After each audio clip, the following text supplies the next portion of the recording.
What's going on, Jerome's? We're back. Feels good. It's like a warm bath. 7-round Vikings mock draft on the mock draft machine over at the Draft Network. Stick and pick. They do have compensatory picks factor in, and we're going to get size on both sides of the line. Hopefully get the quarterback of the future. And, of course, there's going to be some curveballs thrown in there as well. And so we'll just play out of the board. We'll see how the board plays out. So far, Trevor Lawrence at 1. Now, the Jets, if they really are committed to Sam Darnold, getting Jamar Chase at 2, man, I don't know. 3, Micah Parsons, physical freak. 4, Brian Flores on that defense. Justin Fields goes to 4. Now, if Fields is on board for the Dolphins at 3, that might be kind of tough. Penny Sewell still falls to the Bengals at 5. Eagles go Kyle Pitts because they don't get Jamar Chase. But, man, could they go Waddle? Could they go Devontae Smith here? Waddle goes 7 to the Lions. Now, I mean, Waddle debatably before the season was a better draft prospect than Devontae Smith. I mean, that high-end speed, he's going to test phenomenal at the combine. That ankle should be good to go. But, yeah. Also, man, if Zach Wilson gets here to the Lions and the Panthers, maybe even the Broncos, I don't know if they pass on him. I don't. But Darasa going to the Panthers, second offensive lineman off the board. Kwity Paye going to Vic Fangio on the Broncos. And then the run on cornerbacks Surtain and Farley back-to-back in the NFC least, as well as Zach Wilson. Kyle Shanahan gets his quarterback of the future. Greg Rousseau at 13 goes to the Chargers right in front of the Vikings. So the Vikings at 14 in a super interesting spot.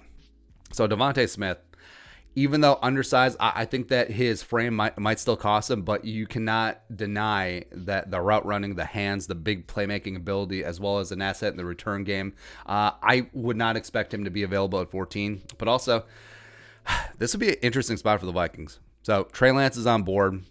Rashawn Slater's on board. Wyatt Davis is on board as well. Elijah Vera Tucker is there. So the Vikings basically have the run. Joseph Asai, Azeez Ujulari's on board. So they would really have the run on the board. And like we said, we're sticking and picking. We're not trading in this spot. But yeah, drafting a wide receiver in the first round, even though it's not a position of need on a run-first team, although it's asinine to think that if you have Jefferson, Thielen, and Devontae Smith, that they're just going to run. They're going to run the least amount of 11 personnel next year, like they did in 2020. Now, ain't going to happen. So this is sort of like the Randy Moss in 1998. You had Chris Carter and Jake Reed as a 1,000-yard receiver, and yeah, you're not drafted until the third round again. YOLO. Oh my gosh. Oh my goodness, it actually happened. Bateman goes to the Patriots. Wow. Slayton falls to Washington. That's a great pickup. God, football's fun, man. Z's last to the second round. Mac Jones hanging around. Where did Trey Lance go? It's tough to pass on Trey Lance. It is. But if you're thinking that 2021 is going to be a spot where the Vikings could contend and you're going to roll with Kirk for 2 years, it's tough. Kyle Trask goes to the second round. Rondale Moore makes it all the way to 8. Wow. All right, so what do we want to do? So Desmond Ridder is unfortunately off the board. It hurts. It really does hurt. Where's it go? Oh, he went 71 to the Lions. So the Vikings, they got their wide receiver. They got Devontae Smith. They got a guy who's going to suture up the return game as well. Plus, you want size inside. So we want to attack both trenches. So Deontay Brown is there. Barmore still on board. Ooh. Twyman is there. Man, I love it. Ali McNeil and Wuzariki is still there. Plus, I'm definitely going after a backup nose tackle. Tadarius Slayton from Florida is my guy. We're going to go snag him, ideally. Or is he gone? No, he's there, 145. All right. Offensive line. Wheeler Walker Little Jr. is on board. Tevin Jenkins is still there. But can Jenkins kick inside? I think that he can. I would be sold on it too. Plus, I mean, you're kicking Ezra Cleveland out to left tackle, hopefully one time. All right, so interior offensive lineman, Jack Anderson, Dave Mays. David Moore, I don't know. Tommy Kramer, I'm sort of out on. Lindstrom, brother Chris Lindstrom is certainly up there. Boston College have been cranking out some great offensive linemen. It's really a shame that Zion Johnson went back to school, but is what it is. So, what are the Vikings going to do in this spot? I don't know how you can pass up defensive interior in this spot, even though it is pretty thick in terms of talent at this spot. Now, I don't expect all these guys to fall, but also, I mean, there's only so many picks, and certain guys will fall. So, if you can get Twyman at 78, I'm absolutely in. 1,000% in. Let's go. All right, now, still looking at the board. All right, so Jenkins made it. You could be looking at safety in this spot too, but also I want to keep an eye on the quarterbacks. Now, this does seem pretty picked over. Did Bichelle declare? Thought he was going back. Anyways, Kellen Mond is super intriguing. Of course, my guy Ian Book. Well, did Tanner Morgan declare? I don't know. Also, Penix Jr., he hasn't declared. I think it would make sense for him to go back for another year at Indiana, especially given the injury. But if he's coming to the league, man, I would spend a late round pick on him, especially since the Vikings roll Kirk Cousins for the next 2 years. Having him sit on the bench, sure. But at the task at hand at 89. All right, so Christensen is intriguing, but not so much. I really love Trevon Jenkins. And in terms of interior guys, God, I do love Jack Anderson, though. I do. But if you can get Jenkins in this spot, you definitely can kick inside. All right, so you address both trenches. You got Jenkins, you got Twyman coming out of Pitt. And, you know, it's almost like an optical illusion, like wearing 97 at Pitt, just like Aaron Donald did. It's like, oh, I see it. I see it. Also, just through happenstance because the board broke. Interesting, Devontae Smith. All right, so 115. Vikings also have 121. Come back again. All right, so what to do here? I mean, safety makes sense. Wiggins is there chilling. Caden Stearns. Richie Grant, who I'm sort of meh. All right, so what do you do here? Ardarius is there. In terms of a one-to-one replacement for Anthony Harris, Ardarius would be that guy. I don't mind drafting him a little bit earlier. Yeah, we're going to go for it. All right, so Ardarius Washington, come on down. Now what to do here? So you got wide receiver checked off. Otherwise, I would have probably gone Elijah Moore in this spot. I definitely want to look at edge. All right, so Perkins, Kuntz is there. Patrick Johnson, Jeremiah Moon. All right. Is this spot to go quarterback? Or do we just double down on offensive lineman? Go get an interior guy this time. Yeah, I'm taking my guy, Jack Anderson. Not going to get too fancy about it. And then I definitely want to double down on defensive line. Slayton is there. Yeah, we're going Slayton. Where, yeah, nose tackle, you could say, well, is that really that big of a need? Well, even though Michael Pierce has come back in the best shape of his life, I want size inside. And also goal line, short yardage situations where you can have Slayton and Michael Pierce on the line. Let's get it. All right, so let's recap so far. Devontae Smith, wide receiver 3, soon to be wide receiver 2. Devontae and Justin Jefferson, my lord. Also, shores up the return game right away. Twyman is going to come in as a three tech blow up a B gap. Jenkins on the offensive line, as well as we double down Jack Anderson, 2 guys. Oh, Big 12 offensive lineman. Just getting after it. Also, Ardarius steps in right away for Anthony Harris, and Tadarius Slayton, aka TJ Slayton, is going to be Michael Pierce's understudy, as well as just provide depth on that defensive line. So I like her, man. I like it right away. We're adding a ton of beef to both of the trenches. So let's see what else is out there. So edge. Yeah, kind of feeling edge. Check the quarterbacks real quick. I'll take a shot at Kellen Mond in a hot second. But, yeah, I'm going to go with my guy, Malcolm, coming out of Buffalo. Representing Western New York. Let's get it. All right, so the Vikings into the 5th round. Let's see what's here on the big board. All right, so checked safety. Might double down on safety, actually. Eisworth is there. Or, do you shore up linebacker? Do you shore up safety? Rice is there. Second Cloud is there. It's interesting. Okay. DJ Daniel of the less than heralded Georgia cornerbacks. Buechele is on board. Just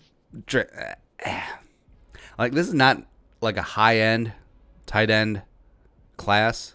I do like Luke Farrell though. Actually, I'm gonna write that down. I do really like Luke Farrell in terms of a blocking tight end. He did have a nice touchdown catch in the Clemson game. All right, so Luke Farrell, and also of course I'm gonna draft J.D. Spielman. I have to, kind of have to. Also, I don't know how many picks we have left, but whatever. going to go for it. All right, so cornerback. Yeah, we're going to go McCrary. Just giving Mike Zimmer a little bit more love.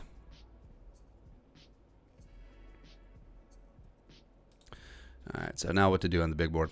I feel like from the movie Draft Day, the Jaguars GM. Oh, thanks, Sonny. What am I, a jerk? Did you get that from the jerk store? All right, now what? I mean, you could double down on wide receiver. You could triple down on interior defensive lineman. I love Tonga. Do you triple down on offensive line? Do you get Tutu Atwell in this spot? Nah, can't do it. All right. Do you just go quarterback? Do you just get your guy? Or do you get Penix? I'm really more intrigued by Penix. So, where are we in the 5th round? So, we're just going to go a little bit of BPA. We're going to go safety. Is Eisworth still there? Yes, absolutely is. So, is the future of the safety Eisworth and Washington? I mean, the Harrison Smith and Eisworth comparisons, I mean, not really there. But Eisworth is legit, man. Leader on the back end of that great Iowa State defense. You do love it. All right, so next up. Man, do you go running back? Master Teague is just out there chilling. I think Trey Sermons went. He's off the board. Man, I don't know. Actually, yeah, screw it. All right, so Dalvin, second best running back in the NFL. Alexander Madison looking like a beast. I don't know what happens with Mike Boone. Do they bring him back on restricted free agent tender? I hope they do. Or Amir Abdullah, is he going to be out of contract as well? So, all right. Looking at the board. Tutu Atwell is still there just chilling, just winking at me.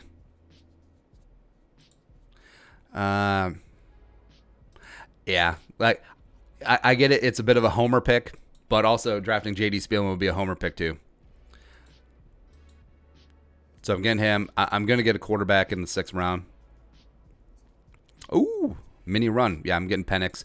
All right, so Penix, heal up from that injury. Basically, you have him on a 2-year red shirt. Let's move on to life.